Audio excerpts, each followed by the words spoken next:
start with some Grand Canyon basics, then talk about how we got there, some logistics, and then go through some photos and videos to try to show what it was like to be there. And thanks to my friends from the trip who have let me use a few of their photos and videos for tonight's presentation. So the Grand Canyon is one of the most sought after river trips in the world. Like I've been doing river trips for decades and it's always been on my list. And 2020 seemed like a really great time to get out and unplug for a while. So let's see. There we go. Okay, so the Grand Canyon. It's not the longest canyon in the world. It's not the deepest canyon in the world. But what makes it unique is its scale and geology. So the dramatic drop, and if you've been there, you know what it looks like, but you're dropping down over a mile in many places from this flat rim, and then all of a sudden there's this huge canyon there. And the canyon only started forming about 5 to 6 million years ago as the Colorado River began to carve its way downward. But the oldest rocks you can see in the canyon are close to 2 billion years old. And it's one of the few places in the world where you can see rocks that are this old. And then further erosion by tributary side streams have widened the canyon. All right, and here's just a little slide about the geology. You can see the different layers that you're looking at and the names of those. So the Grand Canyon's geology is so unique because of the variety of rocks. There's a bunch of different kinds of rocks, how easy it is to see them all, and then the complex story that they tell. So that's what makes it really cool. And as we go through the canyon, different layers of this rock will be visible at river level. And then unconformity. So I use that word in my title. And an unconformity is like a missing page in the geologic record. So there was some rock there, it eroded away, and this newer rock goes right on top of the older rock. So you never know what's going to be there. And I kind of like that sense of mystery that we'll never know, and you can just have fun speculating. And then here in this slide, you can see, you've got that black rock at the bottom, a different layer above that, and then you have all the layers above that one too. So it's a good example of that. And here's a map. So we started our trip, the star in the upper right-hand corner, just below Lake Powell, Page, Arizona, at Lee's Ferry. And then we traveled 280 miles to the bottom left-hand corner of the map, Pierce's Ferry. And so that's that. And here's the 8 of us that were on the trip. It was a private river trip. About 5 million people visit the Grand Canyon in a normal year. About 25,000 of those float on the river. And most of those are commercial trips. So they have commercial guides. But ours was a private trip. And Dave, here, he's pictured on the far left. He was our trip leader. He was the one who actually got the permit for this trip. And at one point, so there was a waiting list for a river permit for the Grand Canyon. And at one point, that waiting list was 27 years. Dave was added to the waiting list in 1999. So it was a little less than that, but still over 20 years. Since 2006, the Park Service switched to a lottery system. And then Dave started planning the trip about a year in advance, once he had his permit secured. So all 8 of us, we met at the Put-In, which is Lee's Ferry. And you can see here, so this is a bit of a time lapse. Before I start it, you'll see we've got 3 18-foot rafts. We brought 3 of our own stand-up paddle boards or SUPs with us. And then we also had a ducky or an inflatable kayak. We met a river company called Professional River Outfitters, or PRO. We rented all our major gear from PRO. They also did our menus and packed our food for us. All right, here we go. So we've already blown up the boats. We put on the frames, and now we're loading up the boxes, the heavy boxes with food, the coolers with all the food and ice in them. So we're getting all of those things loaded up. Let's see. So from Pro, we also got a satellite phone, water filter, kitchen, toilet system, repair kits, first aid kits, all that good stuff. And Pro also arranged a shuttle for our vehicles. So they shuttle our vehicles from Lee's Ferry, and then they were at the takeout at the end. And we brought all our personal gear and the dry bags and boxes to put that in. All right, so it took us all afternoon. Oh, and I forgot this part. So Pro gave us a big binder, and most of that was the menu. And then we wrote down where you could find things on the rafts. So if we were wondering where the sat phone is, we can figure that out by looking at these little maps. And it took us all afternoon. It was hot. We got everything rigged up, and then we floated just a little way downstream to a campground. And from there, we spent the night before our launch day the next day. And we're finally on the river. We had to go over, in the first thing in the morning, we had to go over some of the equipment with Pro, and then we finally got to put on the river. And that's a really nice feeling because there's a lot of planning and a lot of work that goes into it. And then you're finally able to go. And that in the photo, you can see Navajo Bridge. That is the bridge that you drive over to get to the put-in, to get to Lee's Ferry. And there's actually two bridges. There's an old bridge, and it is pedestrian-only bridge. All right. And that is Ray. That's my husband. He was one of the boatmen, and he's looking pretty serious at this point, but he did a great job. And for every trip, one of the key pieces of equipment is a map. So I just took a photo of one of the pages of our map, and on the right hand side you can see is the map part, and you read from the bottom and you go up, and then the other side of the map has all the written information about camps, rapids, points of interest, all that good stuff. And the whitewater is challenging. So you see, you can have, it shows you where the rapids are here, and it'll describe the rapids on the opposite page.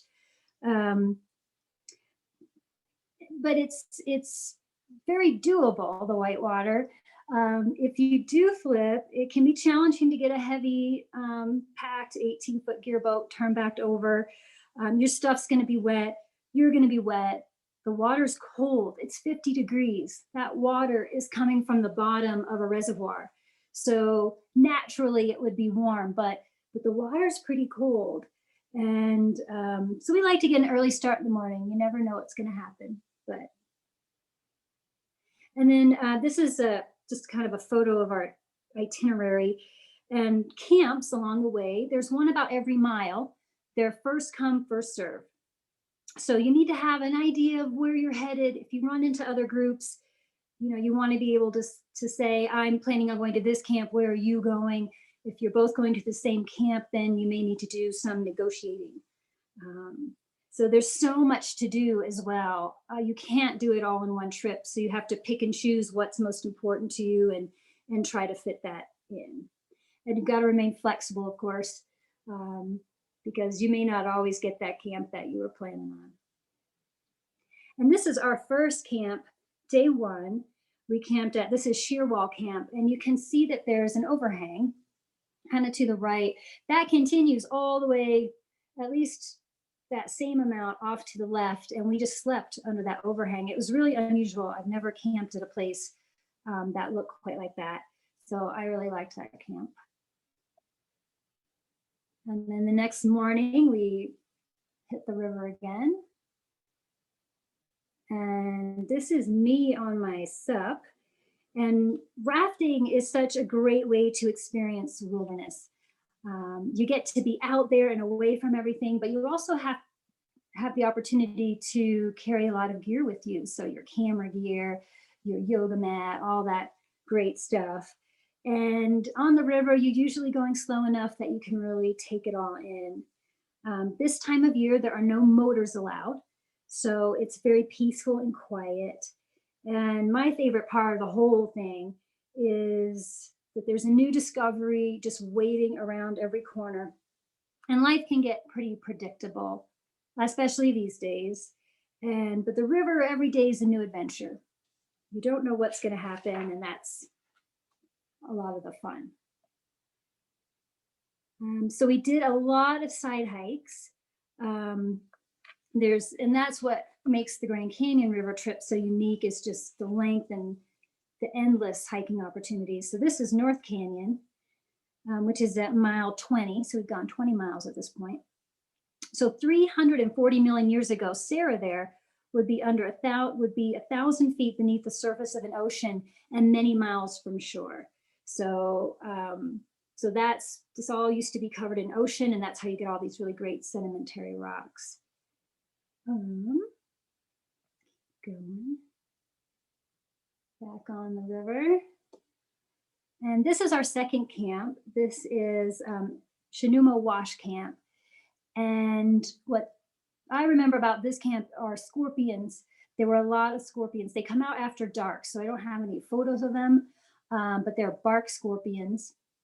And they're not typically life-threatening unless you have an allergic reaction like you would to a bee sting, but they are more painful than a bee sting, so they can hurt a lot for a few days, and your arm or whatever will swell up. But nobody got bit, but there were a lot running around once it got dark. And the other cool thing about this camp is it is within walking distance of a hike called the Silver Grotto. And it's a narrow slot canyon. There's usually water flowing through here, but it's pretty dry, so you can see that there isn't down at the bottom.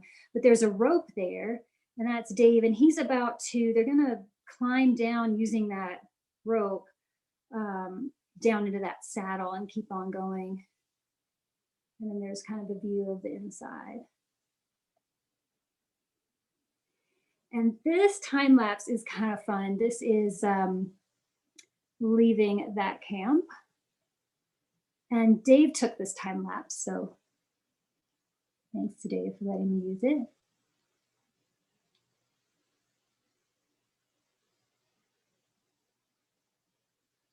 And here we are going on another side hike, South Canyon.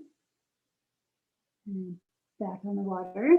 And here we are stopping at Vasey's Paradise to filter water. So this is clear water from a spring there. And the clearer water you can filter, the better, because you don't want to clog up your filter. And here we are at Redwall Canyon, which is a really cool stop. You're not allowed to camp there, so you can only just go check it out, but it's pretty fun. This is us hiking in South Canyon, where we stopped on our time lapse. And that's another shot of South Canyon. And here's just a view of the water filter. So it's electric. It is, you can see there's a battery in the small box, and then the water filter is actually in the larger box. And so you just hook it up. And with this clear water, you can just pull water right from the spring there.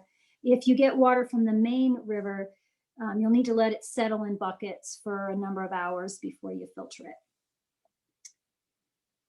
And there's Ray and me in the other view, looking out towards the river, Redwall Canyon. And in this shot, so we're headed to camp, to Dinosaur Camp, and that's the beach that you see kind of in the lower middle part of the photo. That's our camp. Above that camp, you see a big wedge of rock with a rock on top, and that's called the diving board. And this was high on the list of hikes to do for the trip. So we had a big day getting there. I think we did a 20-mile day to get to this dinosaur camp because we wanted to hike the diving board hike in the morning. And there's another shot of camp. And here's an example of one of the pages of our cookbook. This is eggs to order, so it's a breakfast, and it tells you how much of whatever to get and then how to make.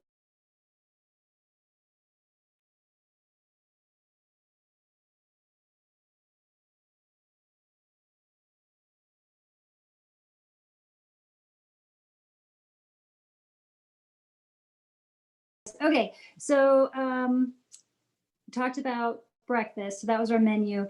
And then we were doing our hike up to the diving board, which I didn't do. Did you hear that part or no? Nope, we didn't hear that part, I don't think. Okay, so I didn't make it up to the diving board because I got sketched out on the trail. It's very narrow and there's a lot of exposure. So you've got like a narrow trail, rocks on one side, and then a couple 100 feet drop on the other side. So I turned around, but Dave has this beautiful photo of that. And then we got back on the river. That's me on my sup. And I spent a lot of time on my sup, more than I thought I would, because the whitewater was really fun. So I stayed on until I got too cold and I had to warm up. We did this side hike in the afternoon. This is the Nanquahweap granaries, and you can see the granaries up in kind of the upper left part of the photo, and they're 1,000 years old. And then you've got this beautiful downriver, classic downriver view, and that's just a great side hike to do. And then we got to Quaggant Camp, and it was hot. It was hotter than usual throughout our whole trip. We expected it to be in the 80s, maybe low 80s this time of year, but it was probably 10, 15 degrees hotter than that every day. And this is our kitchen, and you can see in the foreground there on the table is our cooktop. So we've got a 4-burner stove, and it's attached to that propane tank in the bottom. And I think we had 3 of those propane tanks for the trip. And then off to the side is our kitchen box. That was a heavy box to carry. It has all of our pots and pans and all that good utensils, all that stuff. And then a note about the toilet system. So this is a picture of a groover, which is what you call this toilet on the river. And it's the rocket box. So the Army uses these boxes for rockets, so they're waterproof, and you just put a toilet seat on it. And that's where all your solid waste goes. All your liquid waste has to go into the river. And then a note about sanitation. So it's very important. Obviously, you want to stay healthy. So we had 2 of these hand wash stations, one by the groover, and then we had one by the kitchen. And so you would put water in the white bucket and you'd pump that water into the gray bucket with the faucet and wash your hands with soap. Okay, here's where I left off. So then back on the river, that's just a beautiful picture. And then, so the next day, a big highlight was the Little Colorado. And that's what you're seeing here. It's got this beautiful blue color when it's not in flood, because it's got a lot of calcium carbonate in the water. The Little Colorado is revered by the Navajo and the Hopi. And on the bottom, you can kind of see there's some white rock under the water, and that's travertine. But it was a really fun, unique place to visit.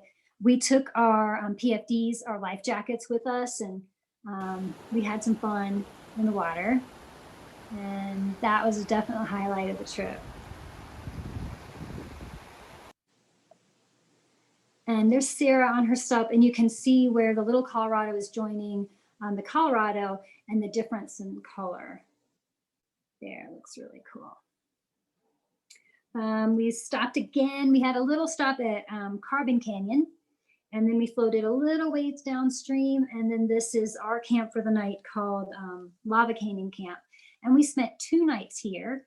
So in river lingo, they call that a layover. So we laid over at Lava Canyon, and we are now at mile 66 on day 5 and 6 we spent here. And there's Ray. We had a few grilling out meals. So Ray's got that going on, and then we're gonna have a little fire afterwards in our fire pan. And then a note about dishes. So we have these metal buckets, and we'd heat water in the metal buckets. We'd do the dishes the way you normally would. And then we'd have to strain all of our dishwater. There's so many people on the river, you just want to keep things as clean as possible. And then the next day, we did do a really, really hot, dry hike up Lava Canyon. And one of the highlights was seeing these cool rocks kind of at that angle, and how you can see those different rock bands. That was really cool. And then I took this photo from a knob, like up above camp, and it's just a beautiful place to go for a sunset. So blue herons, we saw blue heron a lot. I want to say almost every day, if not every day. And that was pretty fun. They're one of my favorite birds to see on the river. And then, so the next day we stopped at the Uncar Delta. And this has Puebloan dwellings dating back to 850 AD.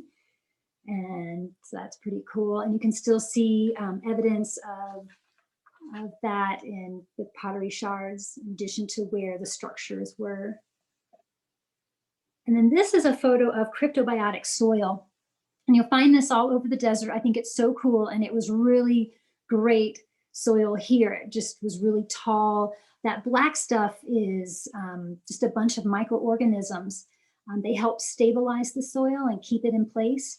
It's very, very fragile. So if you damage it, it can take decades to repair itself. So you try to not step on it. And then this is one of my favorite parts of the trip too, was we always got early starts in the morning. We were at a camp by 8:15, 8:30 was kind of a late day. And we were rewarded by these just beautiful, I've got a little video here of these beautiful, quiet, cool mornings.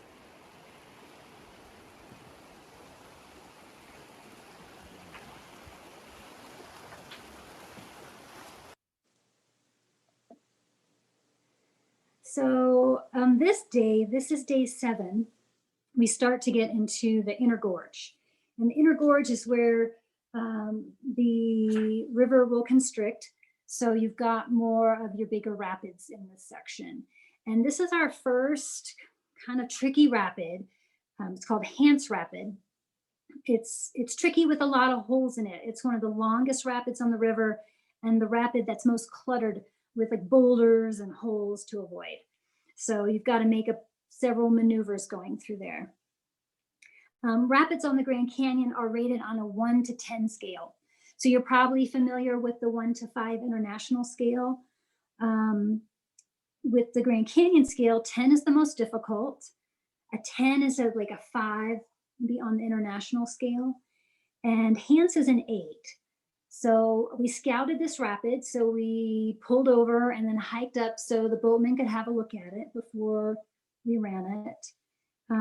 The water level when we were on the river fluctuated from about 8,000 cubic feet per second to 12,000 CFS, which is low water for the Grand Canyon. High water in the spring can get up to 25,000 CFS. And we all made it through Hance, and we got to our camp for the night called Grapevine, a big beach with a big rock behind it. And let's see. Oh, yeah, here is a yellowback spiny lizard. They're pretty big. They can grow up to a foot long. There are 47 species of reptiles found in Grand Canyon National Park. So we saw a bunch of these. We did see a rattlesnake once and stayed away from it for the most part. We had a beautiful sunset at Grapevine. And then the next day, so day 8 is a big day. We're really getting into the inner gorge. We're going to run some big rapids that are consecutive, like you're going to hit one after the other. So it's pretty exciting, a little nervous. This is a day where you definitely rig to flip and you dress to swim. But before we start all that, just downstream from Grapevine Camp is this beautiful hike that we did in Clear Creek Canyon. So you can see there's water there, and we were hiking up to a waterfall.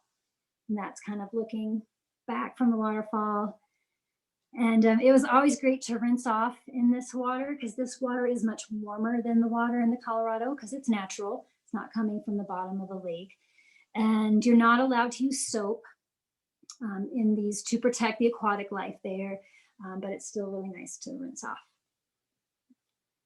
And there's Ray. Here we are at Phantom Ranch. So this is a popular stop on the Grand Canyon. I think most trips stop here. Phantom Ranch offers the only accommodation that's under the rim.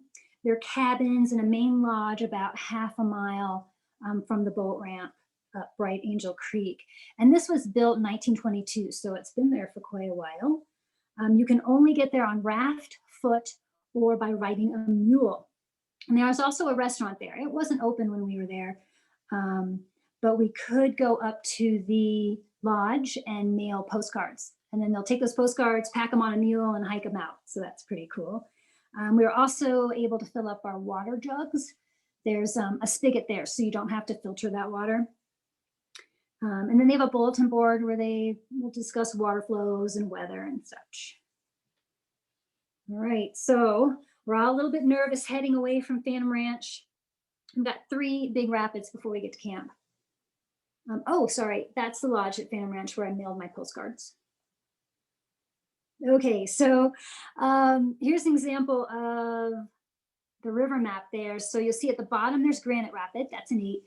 Just above that is Hermit, that's also an 8, 15-foot drop. And then camp is at the very top. We're camping at that schist camp. And just below Granite, it's on a different page, is another 8 called Horn Creek Rapid. So we've got those 3 big rapids, really exciting. They're really fun. And this is Dave. Dave had a camera mounted on the back of his boat. And so he let me use this shot of him. And this is him rowing through Granite. And he makes it look really easy. I would have been a nervous wreck, for sure.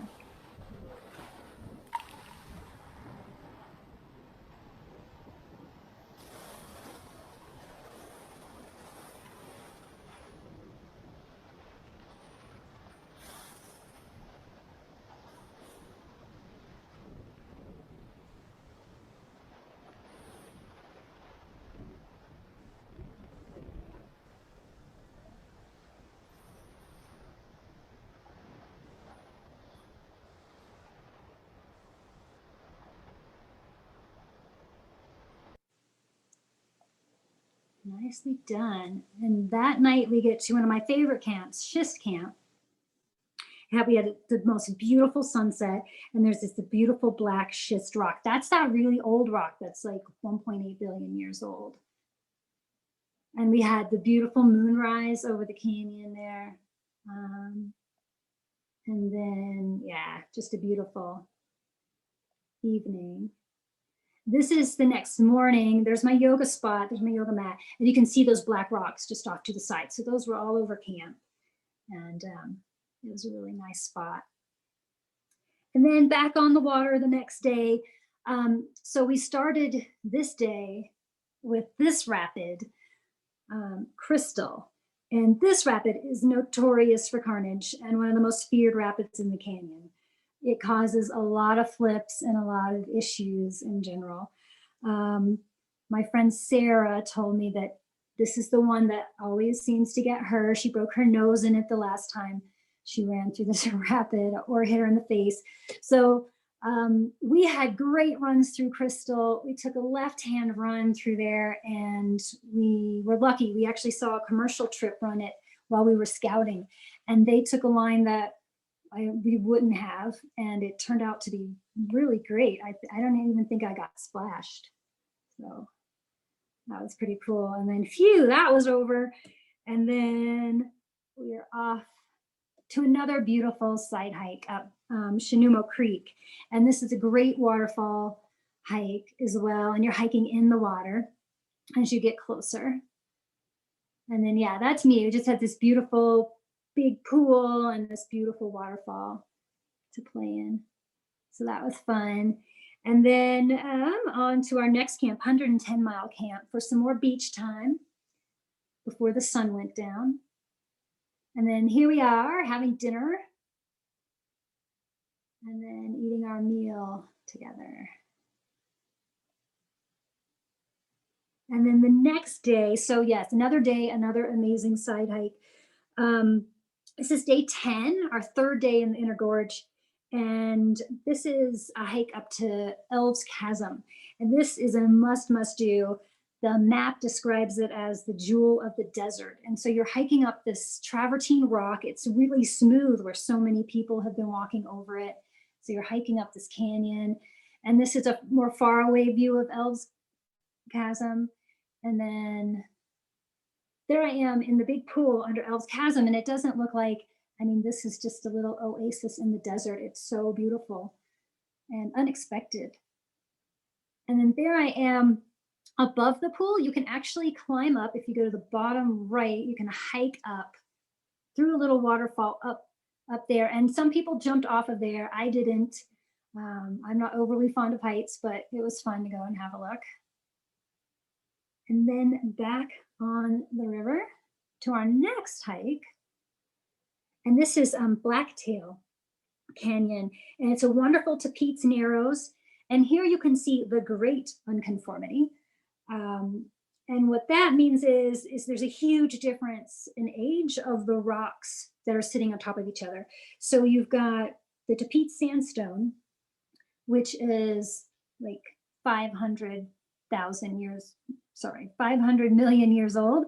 And it's sitting on top of Vishnu schist, which is 1.8 billion years old. So you've got like a billion years difference between these two rocks and that billion years of mystery in between them. So that was a really fun canyon to see. And this is looking downstream from the mouth of Blacktail Canyon. And then our next camp was a big favorite too. It was just one big sandbar called Upper Forster Camp. And here we are setting everything up. So every day we get to camp, we've got to de-rig the boats, take all the tables off, set up the kitchen, carry the kitchen box, there's the groover that just went by. So set up the groover, unload our personal gear that we need, and get everything all ready to go. And we had to have mats under the kitchen, like these sand mats. That's a requirement of the Park Service, just to help keep camps clean and keep ants away. But there we are. I think almost, yeah, there we are. So now we're ready for some beach time. And we would basically set up camp, and then it was really hot when the sun was out. So we would just spend some time at the beach and until the shade came over camp. And then we get up. So this is our bedroom for the night at Forster. And we slept under the stars every single night. We didn't even get the dry bag that our tent was in off of the raft the entire trip. And it was wonderful. One of my favorite parts of the whole thing. And pretty nice view there. And then the next morning, we gotta undo it all over again. So we've got to take down the kitchen and the stove and the tables and all that good stuff before we can head back out. And group dynamics, we got better at rigging and de-rigging as the trip went on. You know, we had a really great group. We all got along really well, which is super important on such a long trip. And I was very grateful for that. We saw bighorn sheep. I think for a 2-week period, we saw at least one every day. And that was pretty fun. And we often saw several groups of them a day. And then our next camp, this was one of my favorites. This is Stone Creek Camp. We did a layover day here. So we spent days 11 and 12, those nights here at Stone Creek, a big beach. And it had the most wonderful hike up Stone Creek that we did the next day. And there were just waterfall after waterfall. You can see one in the distance there. And we had just a beautiful morning. See more waterfalls in the background there. We saw a lot of toads on our trip, which was kind of unexpected and fun. There's one. Another waterfall. And this was the last waterfall of this hike. When you're hiking in the desert, you go up a canyon and eventually you can't go anymore unless you have ropes and skills. And this is that point here. You can see that wall kind of rising up right behind that waterfall. So that was our turnaround point. And then, we headed up. And here we're getting into a part of the river called the Granite Narrows. And the river is 76 feet wide and over 100 feet deep in its narrowest point in this area. As we continue down, we get to another one of the really great hike. This is Deer Creek. You can see a waterfall in the background there, and that's actually 170 feet tall, that waterfall. And in a little bit, we're gonna hike up the side of this wall here, up to the notch above that waterfall. I think, yeah, this is a closer photo of the waterfall. I don't know if you can tell, but there's a little person at the base of the waterfall in the water. And that just shows you how big it is. Definitely the biggest one that we saw. So the waterfall is off to our left, looking up, going upriver. And this is as we're hiking up to an area called the patio. And the patio is this like little oasis with aspen trees. And it's just gorgeous. All this Tapete sandstone here.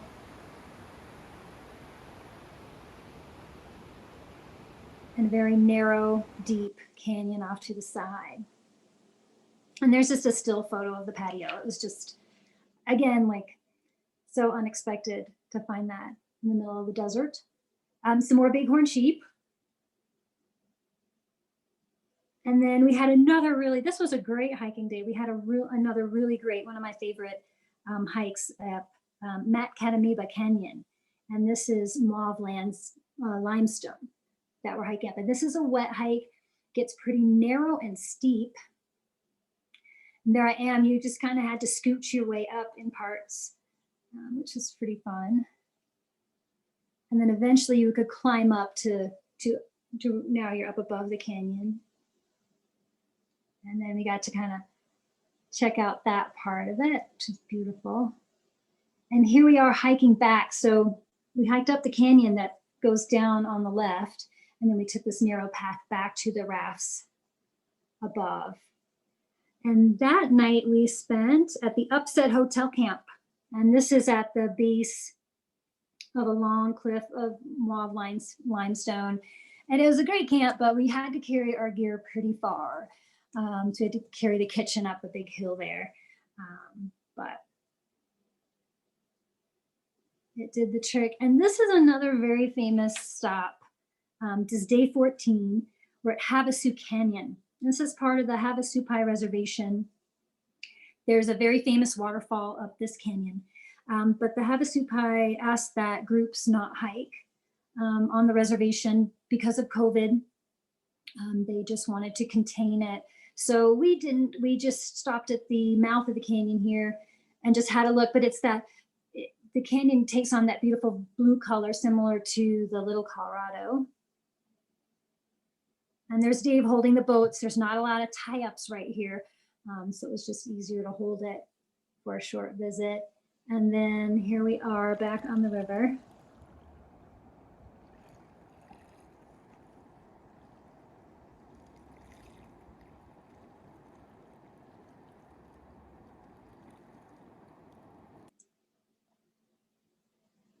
Another bighorn sheep.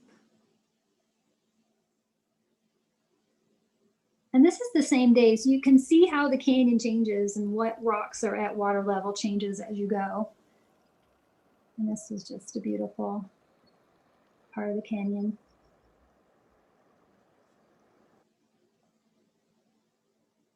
And this is Fern Glen Camp, day 14. We're at mile 169 right now, about. And I took my paddleboard and I paddled downriver a little bit, and you can see our camp just across at the water line there. You can see our yellow boats. Just to give you an idea of where we are in the general picture of things at this point. So you can see Lee's Ferry at the top, Pierce Ferry at the bottom, and then I put an arrow in about where we are in our trip. Oh, so now we're coming up to Lava Falls Rapid. And I think this rapid made everyone the most nervous. It's probably the most intimidating rapid on the river. It's at about mile 180. And so it's a 9. So it's the highest rated rapid that we came across. So this is a scouting lava rapid. And if you look at it, you can see kind of in the middle where all the white part starts, there's a ledge hole there. So at the center of the rapid at the top has a wide, sharp drop called the ledge hole that can easily flip boats. This was the one I remember Ray and I watched videos of before we went, and it was just people just hitting that ledge hole, and that was it for them. They had some work to do. Yeah, and here's a video of it. So you can kind of see the water rushing around this ledge hole on both sides. And so that's what you want to avoid. So I recorded this. I had a GoPro camera on top of my helmet, and this is our run through lava. So you can see we're kind of pointed to the right. The ledge hole is going to be on our left. And then there's a rock below on the right called the cheese grater. So we also want to avoid that. Now the current is wanting to take you to where you don't want to go. So, and there's a ledge hole to the left. And then we've got some good waves here. We're going to hit this big V wave right here. Boom, that was really fun. And then the cheese grater is, you can see that splashing off to the right. So we're avoiding that. And that's through the most of it. It's over in like 20 seconds. You worry about it for weeks and then done. So Ray had a really great run through lava. It was pretty perfect, pretty fun. So phew, that's over with. I love these. There's all these little barrel cactus all over the side of the river there on the rocks. And I think that was really fun. And then we get to relax at Whitmore Wash Camp after that big rapid. So we're laying over here. So we're going to spend day 15 and 16 here at this beautiful camp. And there was actually a trail up to the rim. So part of us did a rim hike here on our free day, and then others did a kind of bushwhacking sort of hike, which I didn't do. And this is a neat plant. It's not dead. It looks like it is, but it's called, what is that called? An ocotillo. And it's not a cactus, it's actually a shrub, and it's got all these wands and they're covered with thorns. And actually it gets green if it rains, it gets little green leaves on it. And then it can have like these bright orange flowers in the summer, in spring and summer. But most of them look like that. And then you can see here some basalt columns that we passed on our hike. So this part of the river, Lava Falls, was a site of volcanic activity. So these rocks are relatively young. And there's also a pretty nice pictograph panel near Whitmore Wash Camp. And so we got to check that out. It's always fun.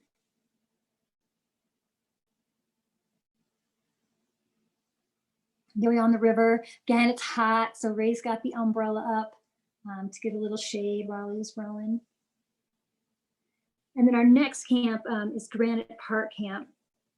It's different from the rest of the whole trip in that it's very wide open, this park here, and there's trails all over it, so you can go have a look around once the sun went down, which was really nice. And here's Ray, he's setting up our bedroom for the night. And I know I mentioned that one of my favorite parts was sleeping under the stars, and this was a great camp for that because it was more wide open. And that early that morning, like right before dawn, I saw a fireball go across the sky, and I had to look this up because I didn't know what it was, but it was this huge streaking ball of fire just going across the bottom of the sky, and it streaked, so it went slowly, but I'd never seen anything like that, and that was really cool. So I enjoyed that a lot. And there's no light pollution here, so when the moon's not out, you can just see the Milky Way is just blazing above you, and it's just wonderful. All right, so the next day we're passing Diamond Creek. This is the Diamond Creek takeout, mile 226. This is the most popular takeout of the whole river, and you can see it's totally empty, and that is very unusual. There are less people in the canyon because of COVID. We didn't see that many groups. A couple times we went 5-6 days without seeing any other groups, and that's very unusual. So that was kind of a nice part of COVID, being on the river at that time, and just really weird to see nothing happening at this usually crowded place. And this is on the Hualapai Reservation. And past Diamond Creek is this really great, it's Travertine Canyon. So you're hiking up this travertine rock. It's very slick. So the Hualapai put ladders in for their clients when they take them on trips, but they also let us use them, which is really nice. So look to this beautiful waterfall. Again, another like great place to rinse off. And here we are at Travertine Falls Camp. There's Dave and I. We're doing a little, looks like we're doing some itinerary planning stuff there while cooking's going on. And then that's sunset. So we're back on the river the next day. So this is day 19. And we did take a stop at Separation Canyon, which is about at mile 240. And this is a famous spot. John Wesley Powell led the first party to successfully afloat through the Grand Canyon. And it was a really rough trip. It was back in 1869. And in August, these three guys were like, we've had enough. We cannot take any more of this. It's way too awful. We're going to hike out from here. They didn't know that they were almost done, that they were almost out. And no one saw them again.